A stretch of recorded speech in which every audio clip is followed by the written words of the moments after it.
Hello, welcome back to my channel. Welcome to my previous subscribers and welcome to all my new subscribers. I really hope you enjoy what I'm bringing you today. I'm actually bringing these two envelope junk journals. One is from 1975 according to the postmark, that's the cover anyway that I've made, the envelope, and this one is from 1903. It is 120 years old. I'm actually going to start with this one, but before I do that I'm just going to show where I got the inspiration for these from. This is from Pinterest and I just loved this as soon as I saw it. It really appealed to me. And then I didn't realise that it's actually one of Ronda from A Little Bit French. It's one of her pins on Pinterest. I love her work. This one you can see I've completely copied how she closed the cover by using the string and a paper clip. This one I did change it up a bit and just did these little thread staples as they're called. So but that's where I got the inspiration from. It's on Pinterest. So we'll start with this one.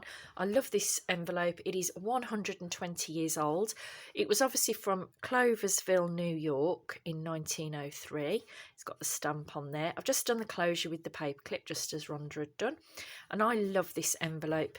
It obviously, whoever was sending it was obviously stopping in the St. Charles Hotel in Gloversville, New York. Oh, Gloversville, not Cloversville, Gloversville. I can't find this hotel now. I'm looking on Google. I wanted to, but I just love that envelope. I mean, that is of its era. The writing, the ink that's been used, the fact that the hotel had these little their own envelopes. I just love it. And it was going to somebody in, I really can't read this. It might be Waterhouse, Massachusetts, I'm guessing.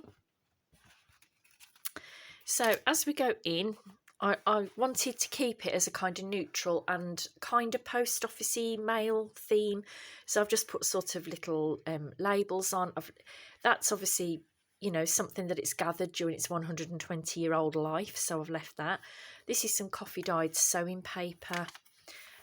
This is a flip that I made from a printable of stamps that I've got and just some vintage music paper. In this one, keeping with the theme, just made a little postcard that you can write on the back. It is a very small, cute little journal, but with plenty that you can journal in or decorate more if you wanted to.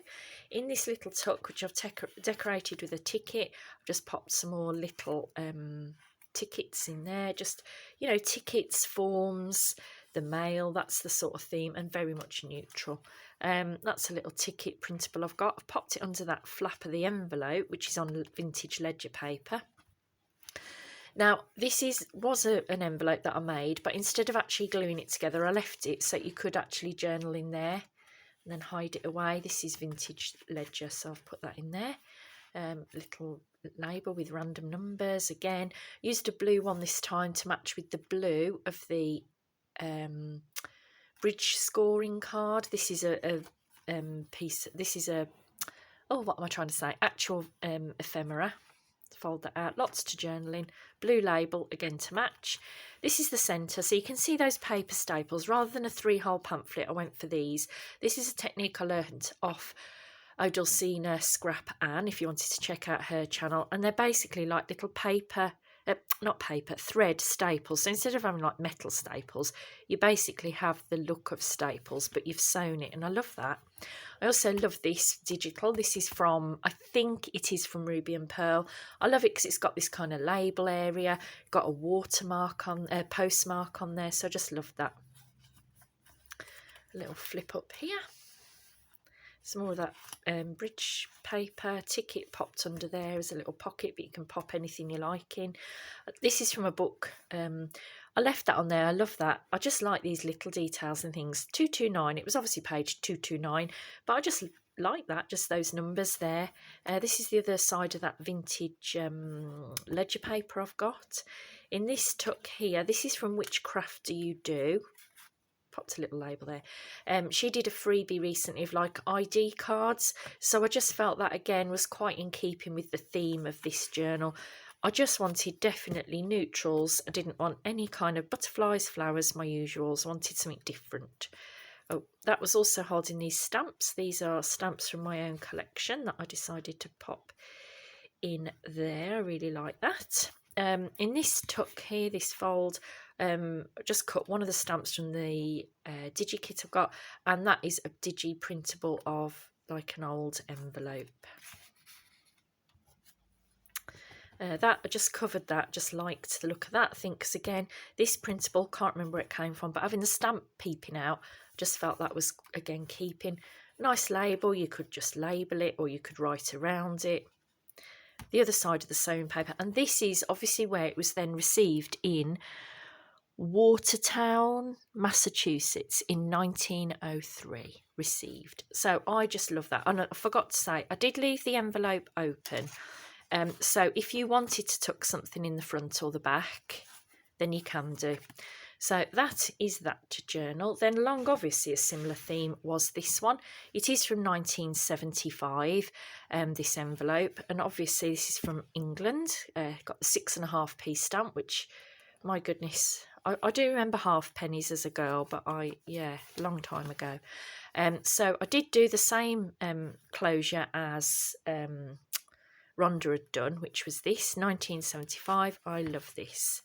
So going in here, this is an undecorated envelope, so I just used a variety of different papers, so you can decorate it or just journal in it. The other thing with these sort of closures, which I've realised as I've done one, is how the journal will lie completely flat, because there's no sort of tight spine in the middle. So I really like that. If you were working on it, especially if you're doing artwork or stamping, it's so handy to have it completely flat. So it's quite plain pages, all different sorts of papers. I did pop one printable in the middle because I thought it was quite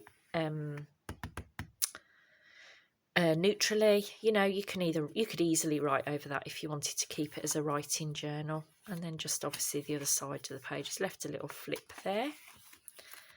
And that is that. So I just wanted to bring those to show you today.